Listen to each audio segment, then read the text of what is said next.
আসসালামু আলাইকুম বন্ধুরা, আশা করি আপনারা সকলে ভালো আছেন। আমি সুলতানাস রান্নাঘর থেকে বলছিলাম। আজকে আপনাদের জন্য নিয়ে এসেছি পোয়া পিঠা। এটি অত্যন্ত মজাদার একটি পিঠা। তাহলে চলুন চলে যাই রেসিপিতে। আমি নিয়ে নিয়েছি একটি আম এবং সুজি। পোয়া পিঠা তৈরির জন্য প্রথমেই আমি নিয়ে নিয়েছি একটি বাটি। এখন এই বাটির মধ্যে আমি দিয়ে দিব কিছু পরিমাণে সুজি। আমি এখানে 1 কাপ পরিমাণ সুজি ব্যবহার করেছি। এখন দিয়ে দিব 1 কাপ পরিমাণে চিনি। তারপর আবার দিয়ে দেব কিছু পরিমাণে লবণ। আমি এখানে 1 চামচ পরিমাণ লবণ দিয়েছি। এখন দিয়ে দেব আম। আমি এই আমটাকে পিউরি করে রেখে দিয়েছিলাম। এখন সবগুলো উপকরণ দিয়ে ভালোভাবে মিশ্রণটিকে তৈরি করে নিব। দেখুন, আমি খুব ভালোভাবে মিশিয়ে তৈরি করে নিচ্ছি। আমার মেশানো প্রায় হয়ে গিয়েছে। এখন দিয়ে দেব কিছু পরিমাণে ময়দা। ময়দাটা দেওয়ার পর আবার খুব ভালোভাবে নেড়েচেড়ে মিশিয়ে নিব।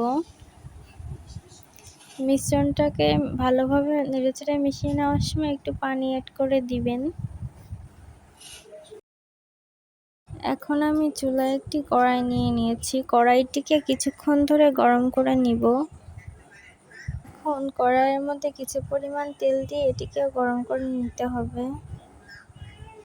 এখন এই গরম তেলের মধ্যে দিয়ে দিব উক্ত মিশ্রণ। দেখুন, আমি একটি চামচে করে দিয়ে দিচ্ছি এক একটা করে পিঠা। আপনারাও ঠিক এভাবেই দিয়ে দিবেন। দিয়ে খুব ভালোভাবে ভেজে নেবেন এপিট ওপিট করে।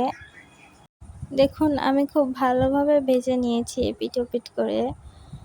এখন আমি এটাকে আরও ভালোভাবে ভেজে নেব এপিট ওপিট করে।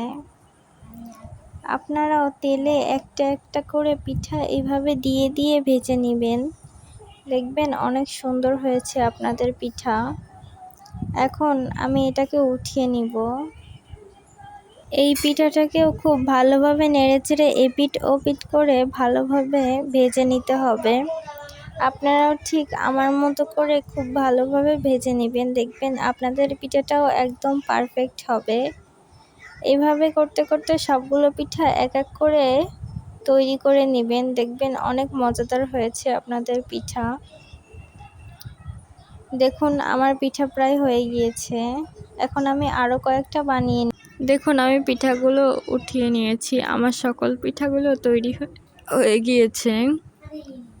দেখতেই পাচ্ছেন কতটা সুন্দর আর পারফেক্ট হয়েছে পিঠাগুলো। আশা করি আপনাদের কাছে আমার পিঠা ভালো লেগেছে। যদি ভালো লেগে থাকে তাহলে লাইক সাবস্ক্রাইব করে পাশে থাকবেন। আজকে এ পর্যন্তই। আল্লাহ হাফেজ। সবাই ভালো থাকবেন।